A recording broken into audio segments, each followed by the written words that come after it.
we do live in the midst of a very chaotic time. We live in the midst of the transition from the age of Pisces to the age of Aquarius, which is a pretty big subject, but still, in spite of all that, there is so much going on, people waking up, the Arab Spring movement.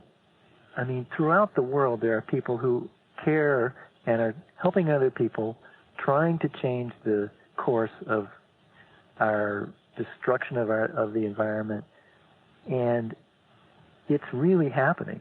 The awareness of our unity, of our togetherness, of our necessary human unity and planetary unity is awakening all over the planet.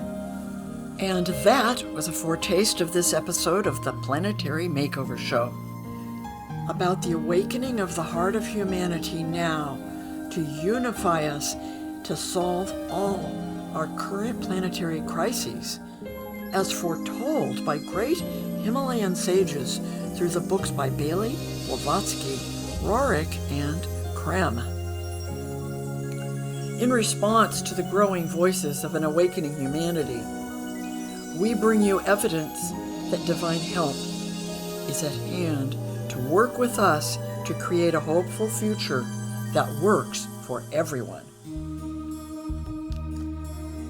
Hello everyone, welcome to the show. I'm your host, David Mynott. Have you ever seriously and deeply thought about the notion of humanity as one soul, one mind, one heart, and yet each of us as individuals? Or did you find it too much of a paradox to consider? I know, we don't like paradoxes because they're too hard to figure out, too hard to fathom. So we don't like to think of such things. But just because we can't comprehend such a phenomena on a conscious level doesn't mean it lacks validity. We've all heard the unity-oriented phrase, all for one and one for all, haven't we? This episode touches upon unity and the thought of humanity's heart. Well then, perhaps we should consider this. If we are indeed one heart, then each of us is all of us. You are humanity. You are the collective. What a potent thought. What an astounding responsibility, and what an incredible revelation. If each of us has to take responsibility for all of us and can look into the eyes of our brethren and see ourselves, is there not hope for humanity? And for the endurance of the heart of humanity? I wonder. Today's guest challenges us with this idea and breaks it down for us. Drew Henderson is interviewed by Cielito Pascual on a podcast we worked on together called Share-International.ca, or SOAR for short.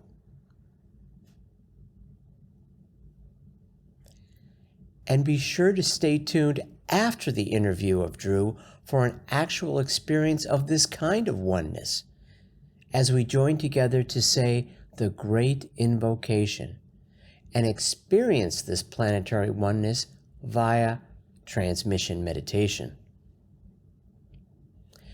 Perhaps it is high time that we all recognized the unity in all things, and that all the atoms of creation are connected and held together by love.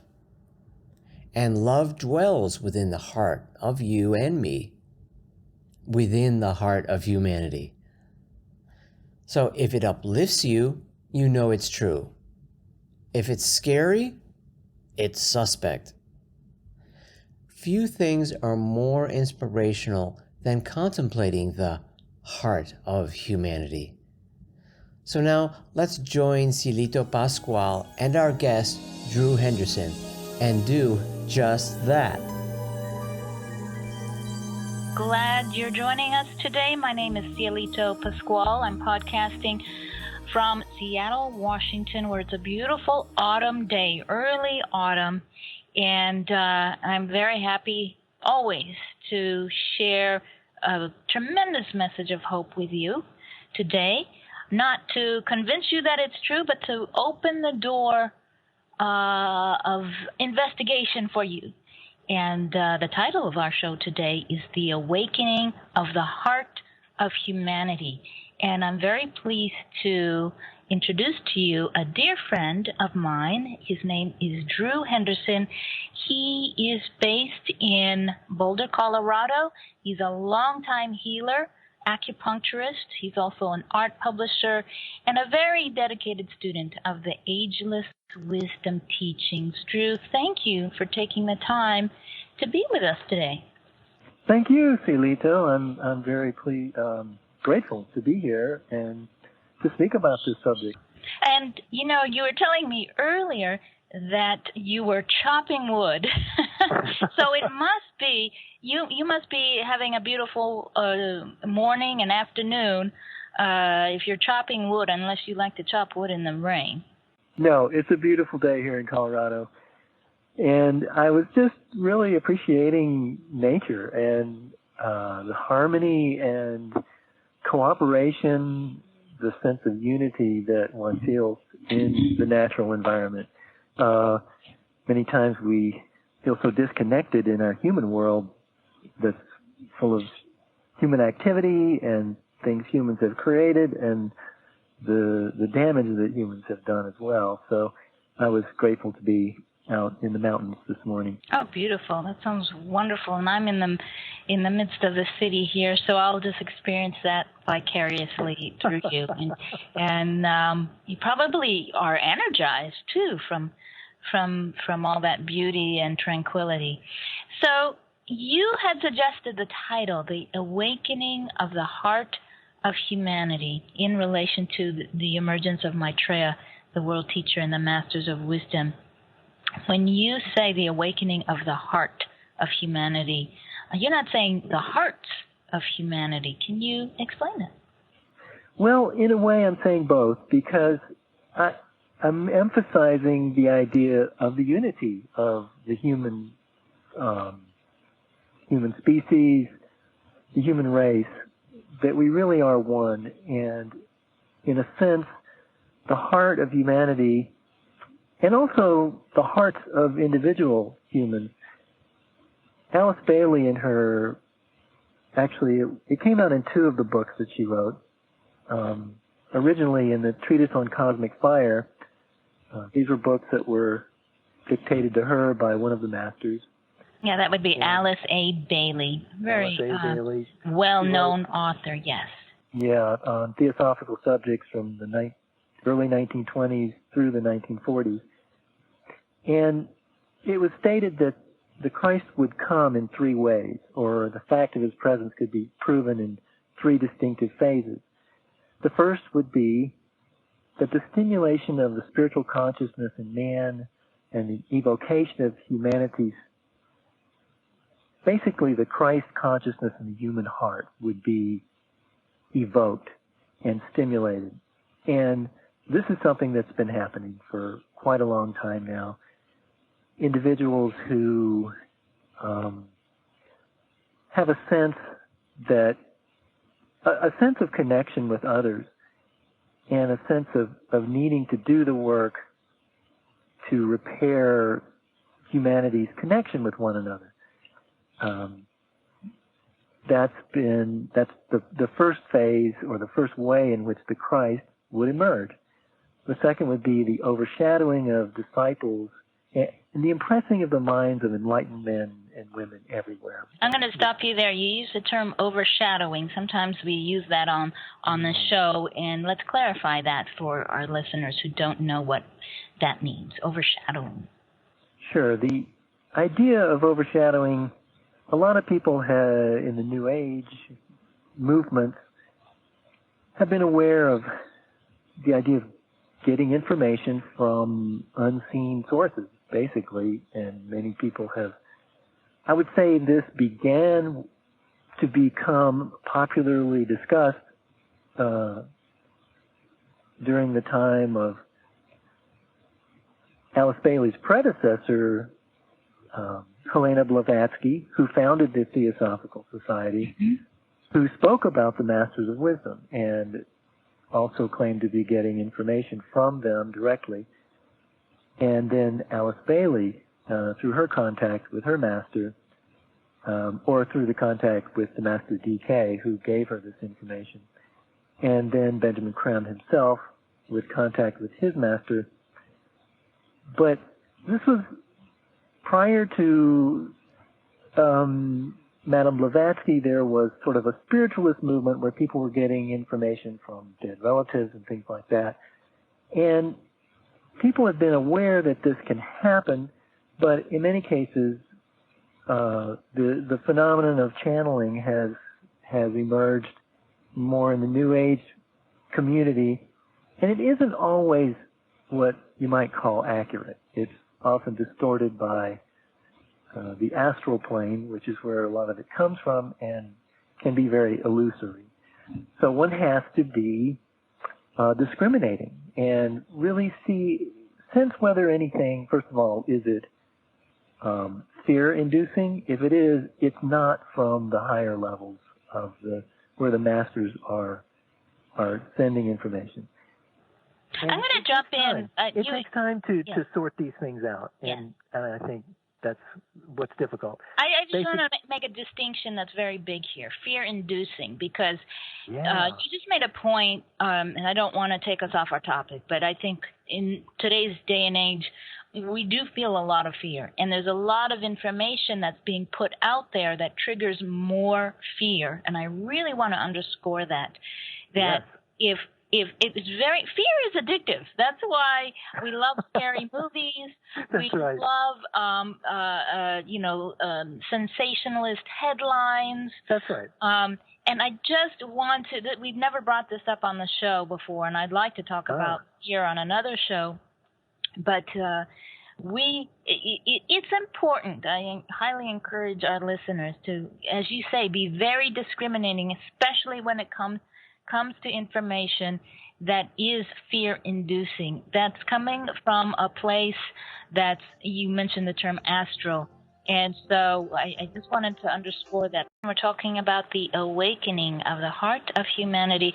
And on this show, we talk about an extraordinary event that is unfolding as we speak.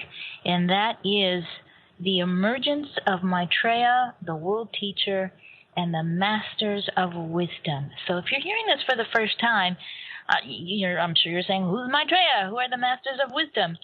And we'll give a little background on that. We have tremendous information to share with you, and I think you'll be very inspired.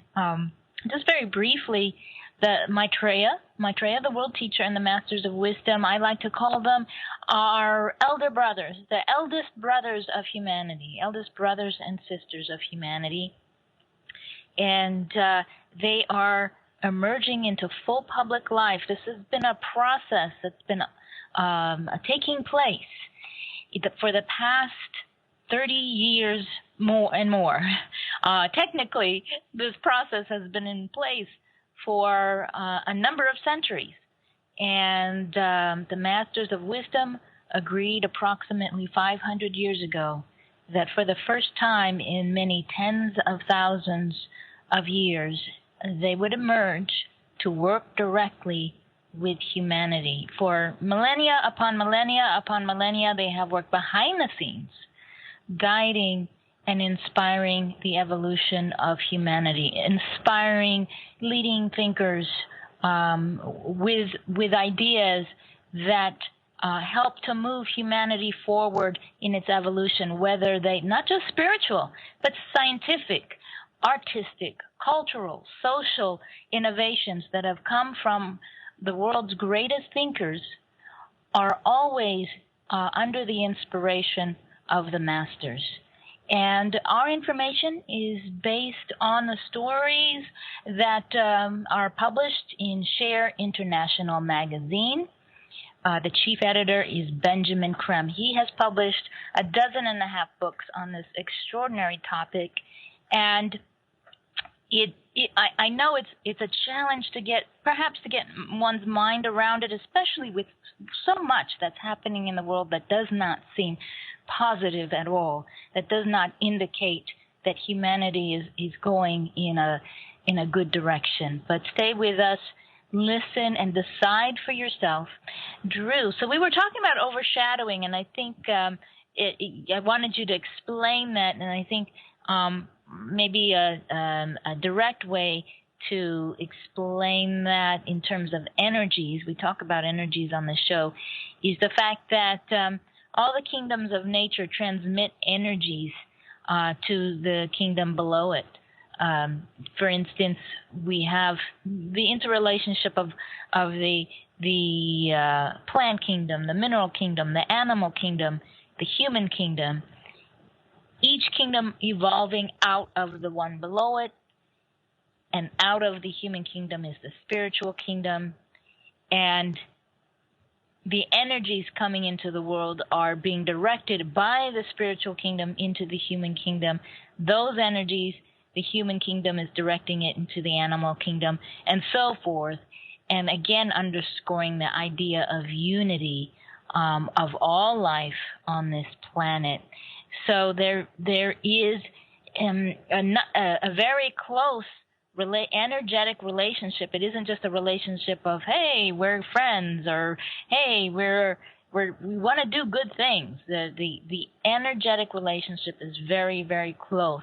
Would that be one way of prefacing the process of overshadowing? Well, that is definitely an aspect of it, and I think really what that brings up is a topic that I often have to talk about, which is the terms that people have sometimes trouble with as we talk about this subject. And one is talking about the spiritual hierarchy. People don't like to talk about hierarchy. I mean, they don't like to they think of hierarchy in terms of human hierarchies, which is a top-down control and manipulation by those that are higher on the whatever ladder of structure it is, whether it's a corporate hierarchy or a religious hierarchy, and a structure of power. Yeah.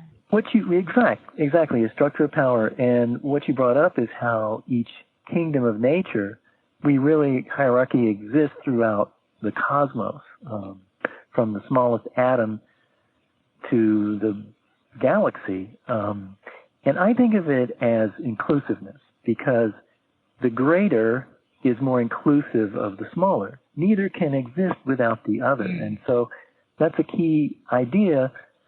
And, in terms of spiritual evolution and spiritual awareness, I think of the more inclusiveness is the more inclusive consciousness, that which is aware of more than the things that are further down on the hierarchy. If you're willing to use that term, it's a great way to think of it, like the consciousness of the atom, of the consciousness of a molecule or an atom is not as inclusive as that of a whole planet or a solar system. And the consciousness of the masters is more inclusive than that of an ordinary human being. They're able to hold humanity, and especially the consciousness of the Christ, the world teacher. Maitreya. Maitreya Christ is another term for Maitreya. This is, of course, as you know, Drew. I use Drew. them interchangeably. Mm-hmm. And this is not a non-denominational body of information coming out of the ageless teachings, which includes all the great religious traditions. Mm-hmm. That's right. And he's in a male physical body, but his consciousness is inclusive. He can hold all of humanity in his heart. And that's why his main concern is that we make sure there's nobody starving on a planet where there's plenty of food. And that's what struck me when I first heard the story. That just seemed absolutely right. and that if there were a being of that stature, that would be his or her concern. And that's where I started listening to this, because it seemed to be something that's true, not something that you have to believe, but something that strikes my heart and evokes that sense in me of connection with others and caring for others. And in the historical Christ, Jesus, as expressed through Jesus, I believe he was an example of the love of God in a human form, and there for everyone to see. And that's how the phenomenon of Jesus appearing 2,000 years ago has struck a chord in people for 2,000 years. There's something very significant about that.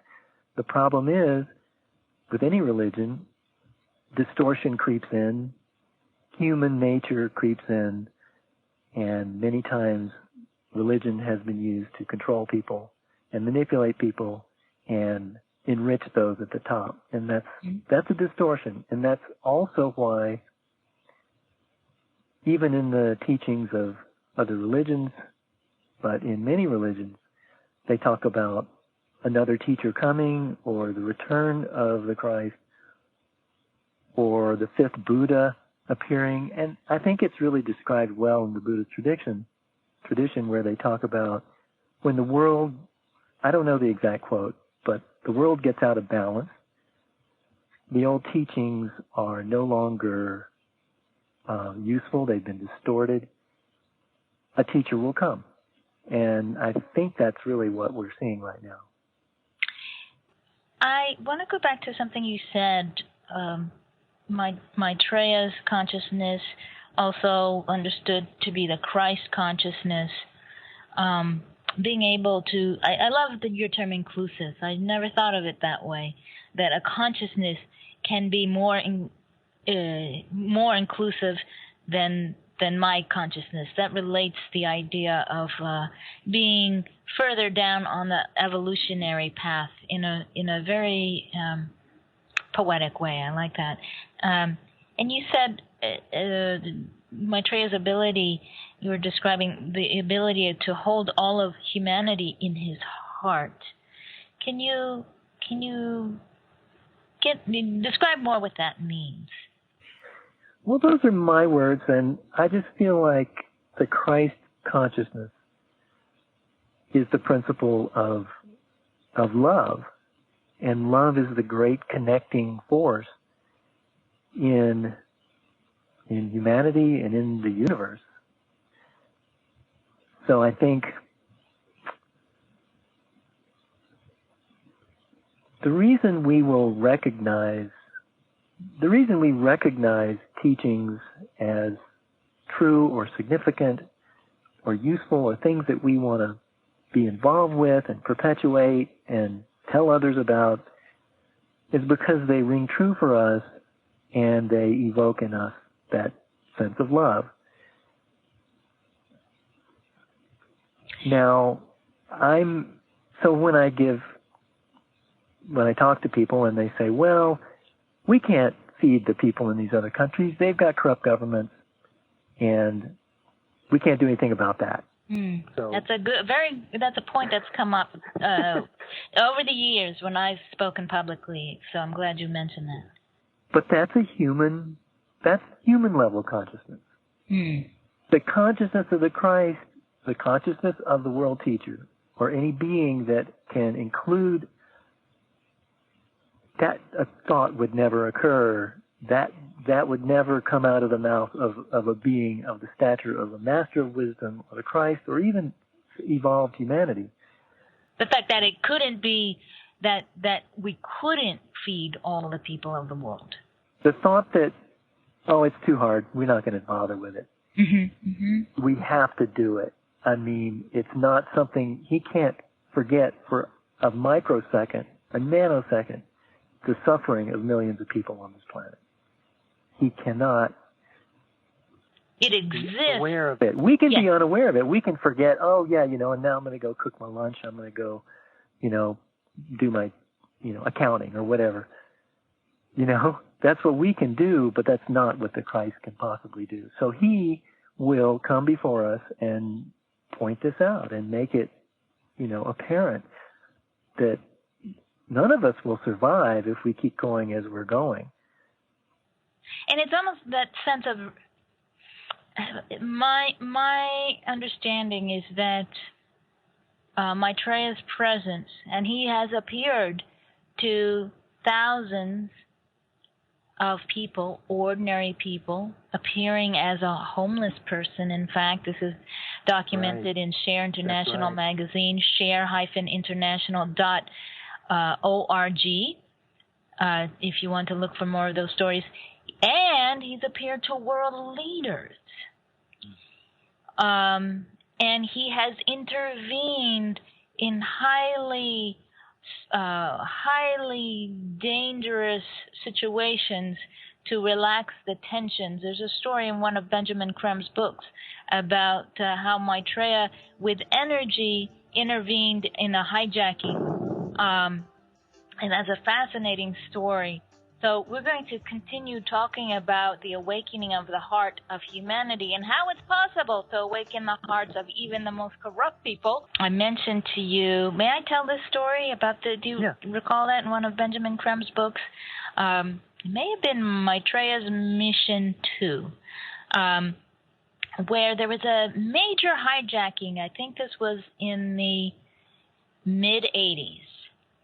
And the hijackers had commandeered the plane, forced it to land. I think it was either about to take off, but in any case, the airplane was on the tarmac for many hours. And I believe the hijackers wanted it to be flown to a particular country. And after a good number of hours, I think there were 3 or 4 hijackers, they started to fight among themselves and argue. And that was the opening for Maitreya to direct the extraordinary energies that he is the steward of, planetary and cosmic energies, into their hearts.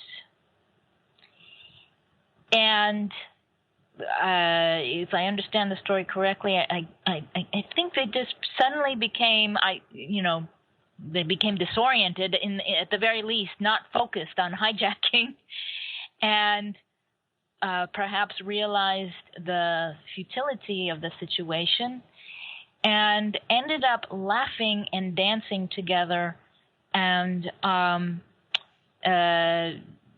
the whole situation was able to be reduced to something very controllable, and the hijackers were, the security came, took the hijackers off the plane, and were able to, release people into safety.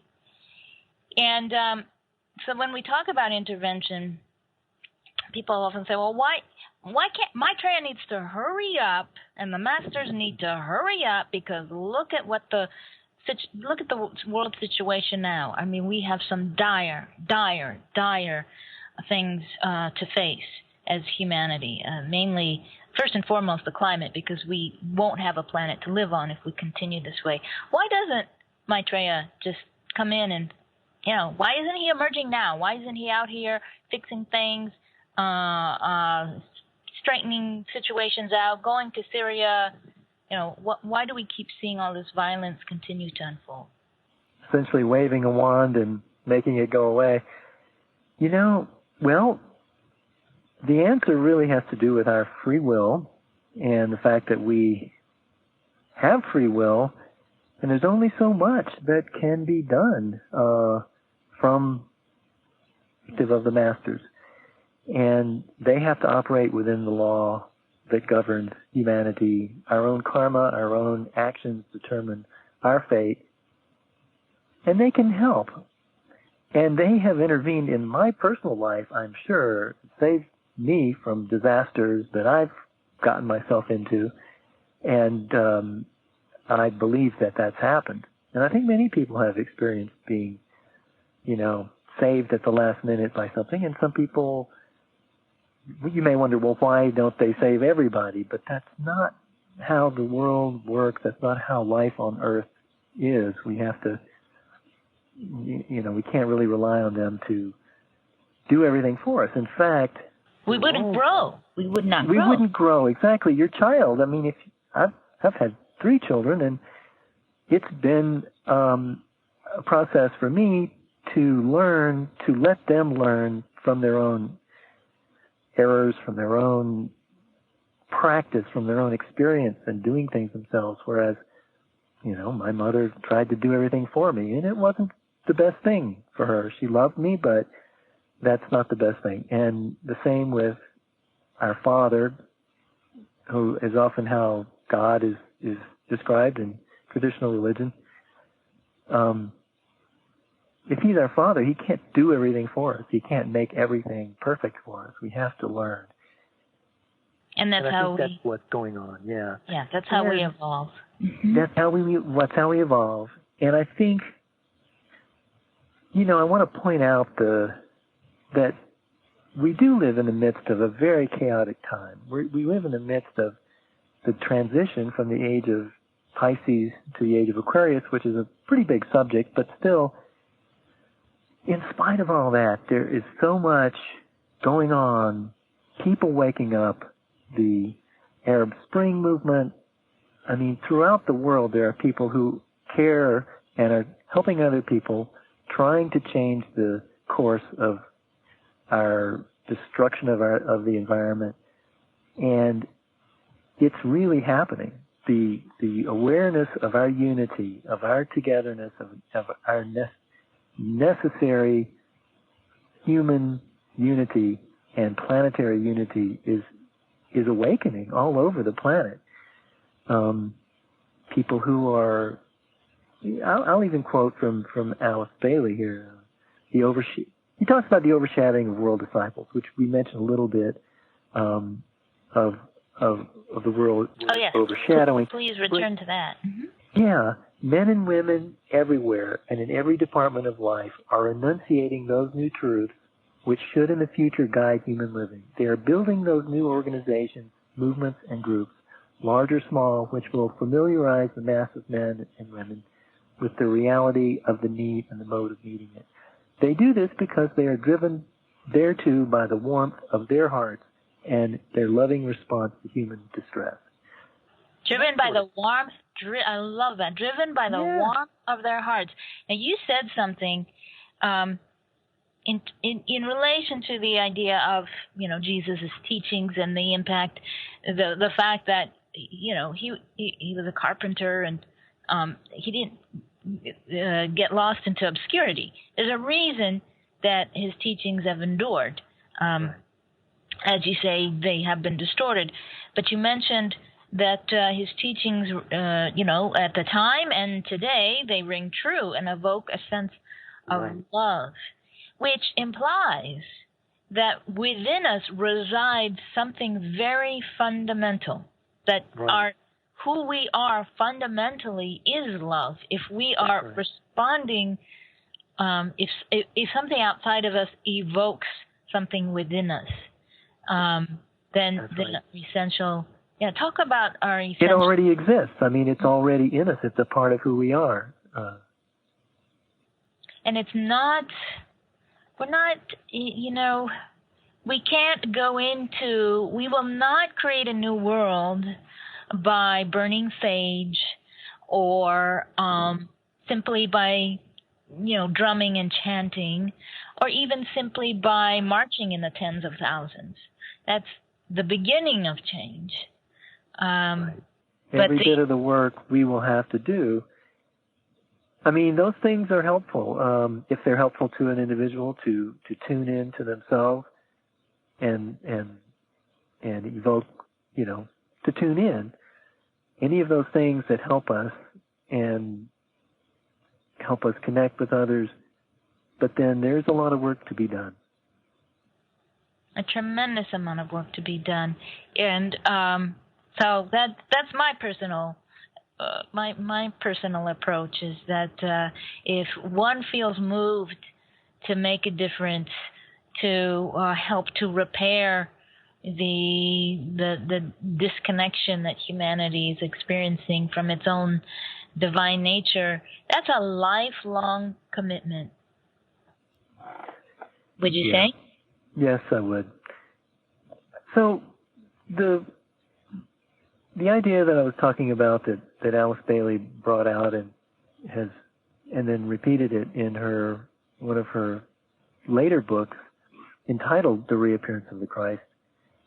She wrote 2 books that the externalization of the hierarchy and the reappearance of the Christ. And the things that Benjamin Creme has been saying they haven't come out of nowhere. A lot of it originates with Alice Bailey, and prior to her with Blavatsky and the Theosophists.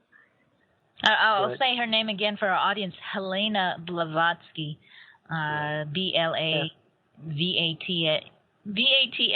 Blavatsky. Mm-hmm. Right, fascinating individual. But so the 3 aspects of the appearance of, they talk about it in terms of the Christ.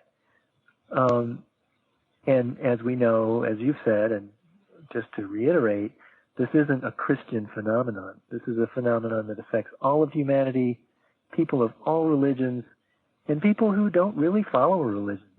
Sometimes the people who aren't religious are easier to talk to about this. They don't have any preconceived ideas. But anyone who accepts the core teachings of the major religions can understand this idea of the unity of people and the necessity of working, of connecting and helping others.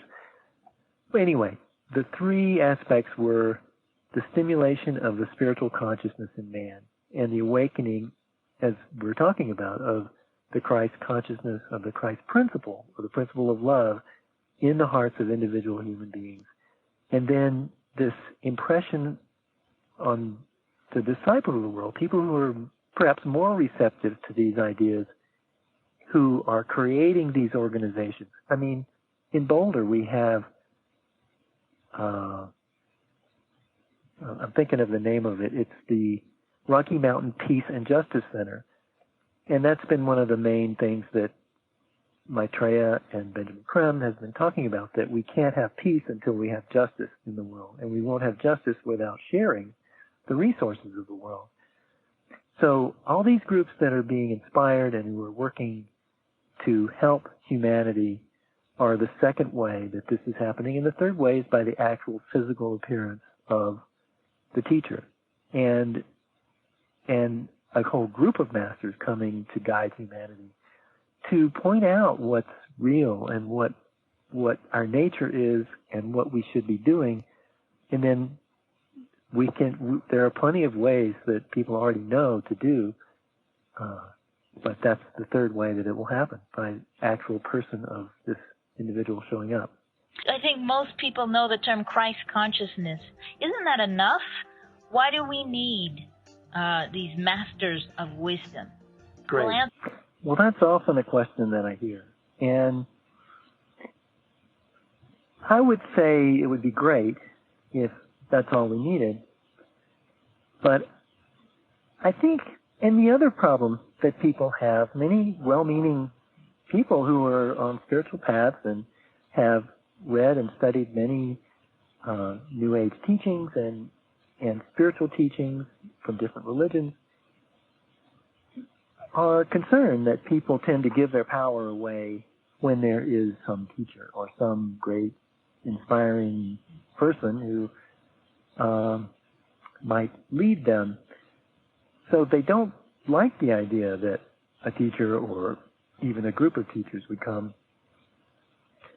But I have noticed, and I just remind folks, that the best teachers remind everyone, all their would-be followers, that it's in them and that they need to develop themselves.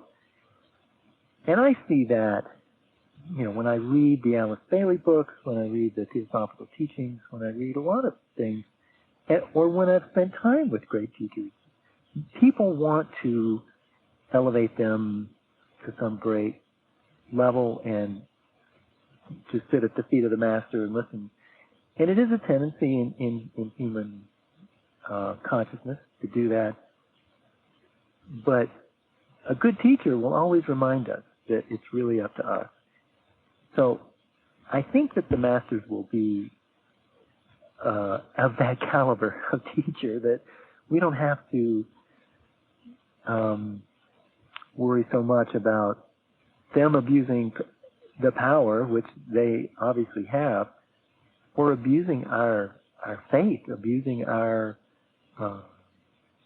willingness to listen. I think that it's always good to have an elder brother or a parent or a mentor to teach us as we grow as children. It's a lot like growing up as a child. That spiritually we're gaining experience, we're gaining awareness, and we're gaining in the ability to use our own power for the good. And all great teachers, all great leaders had their mentors. That's right. That's right. There's no one that's ever just come out of nowhere. That's right. And even Maitreya, our eldest brother of humanity, he had his own mentors. That's a whole nother story too. But Right. Evolution is about those with the more inclusive consciousness, teaching those who are yet to grow into that scope of consciousness, as you say. That's a great way to put it. So we always come to, in this show, what can people do? Oh. And we're going to explore that a little bit. But I also want to underscore what a tremendous gift it is from that consciousness that is beyond our consciousness, the one that we many describe as God, to give us something, the fundamental law of free will. What an extraordinary gift that we have.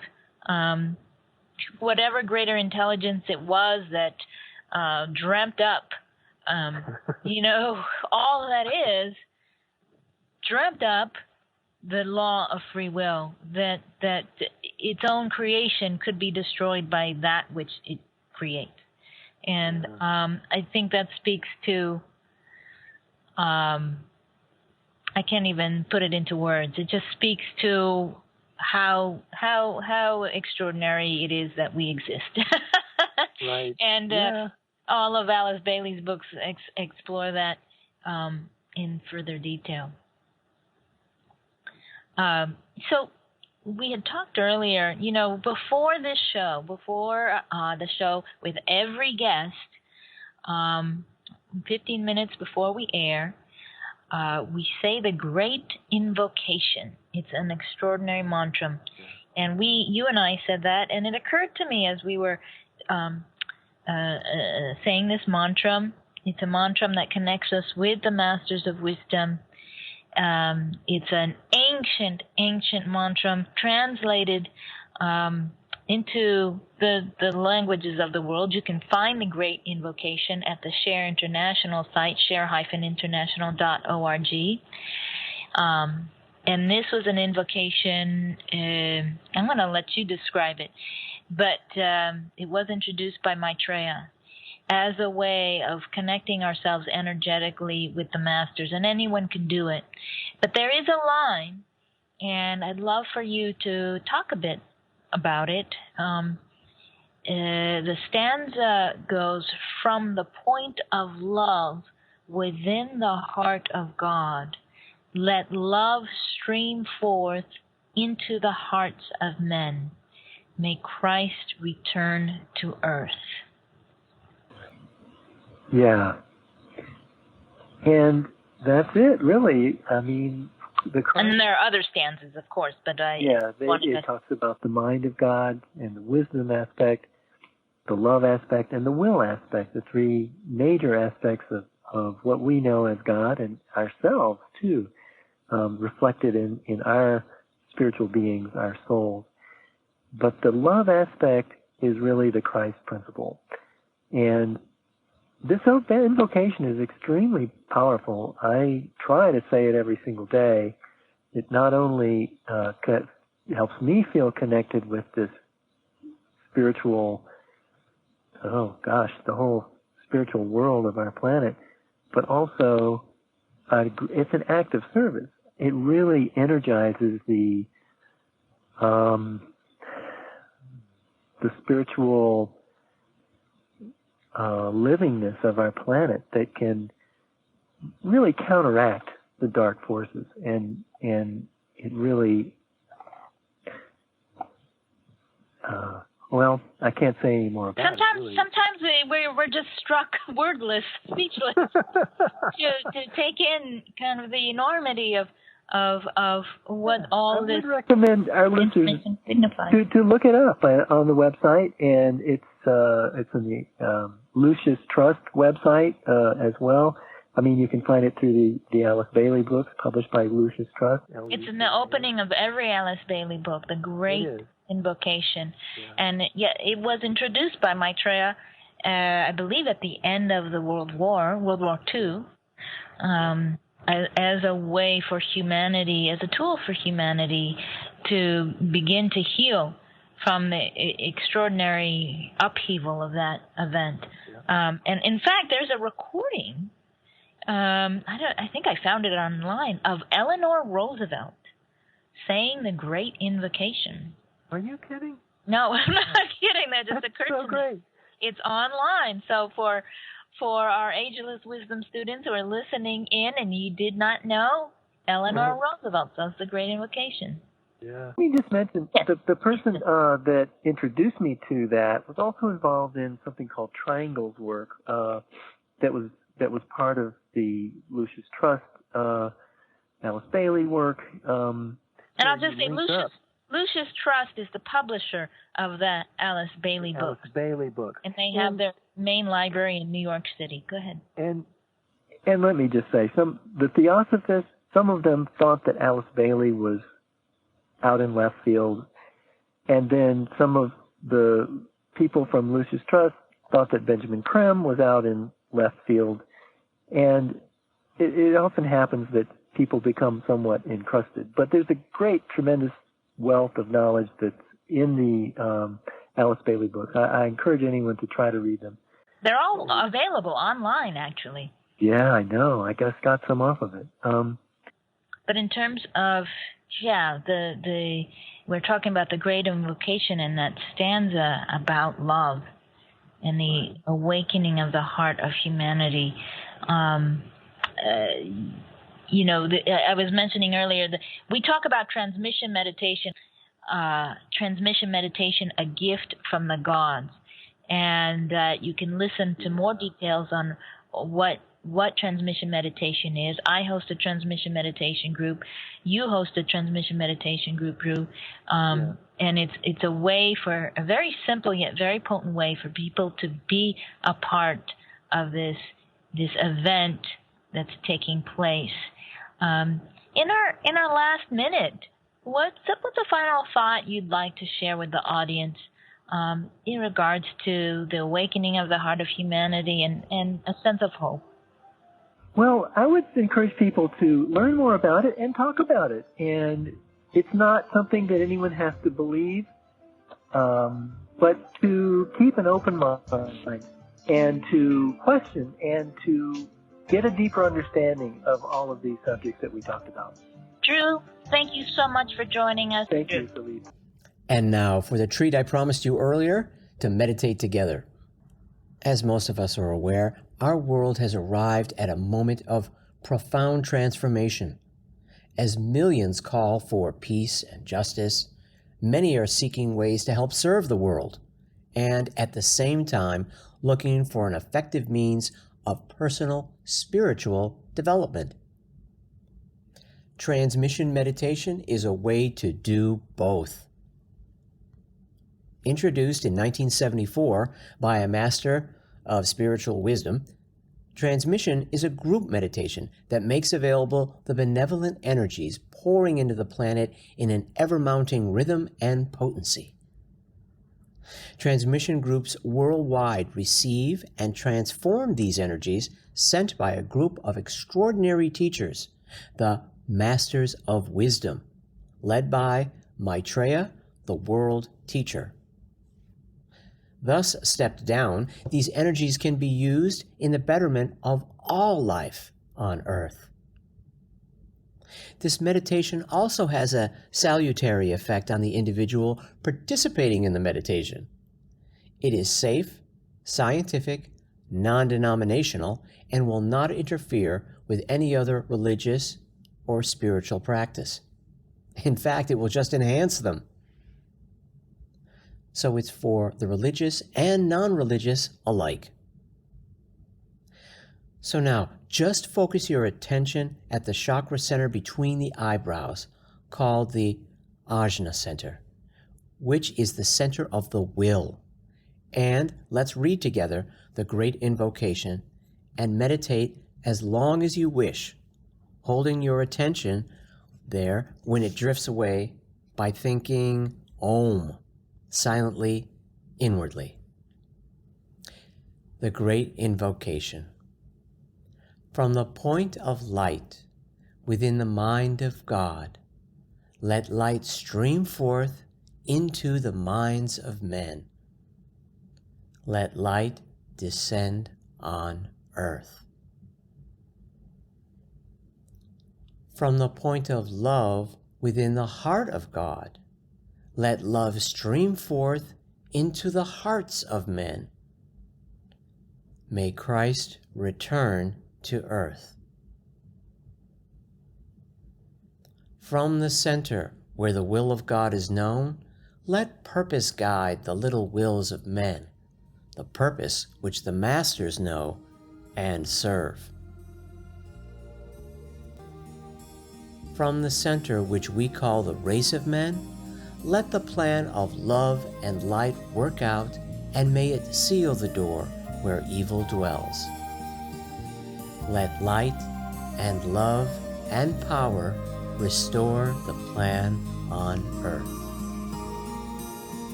Visit us on Facebook at #Planetary Makeover. This show has been a production of planetarymakeover.org. At our website, we have a link to our bi-weekly live show at 5 p.m. Mondays Pacific Time and 8 p.m. Eastern Time. At our website, we also have a link to our archives and a selection of our shows. For more background info, visit www.Share-International.west.org. That's Share-International-west.org. For related books and DVDs and CDs by Benjamin Creme on the emergence of Maitreya, the World Teacher, please go to share-ecart.com. That's share-ecart.com. We also invite you to watch another show that we really love, entitled What in the World is Happening? And that show, which you don't want to miss, is produced by Share International Canada. And it airs every second Saturday at 11 a.m. Pacific Time and 2 p.m. Eastern Time. The link to check it out is share-international.ca, or visit the Share International Canada Facebook page.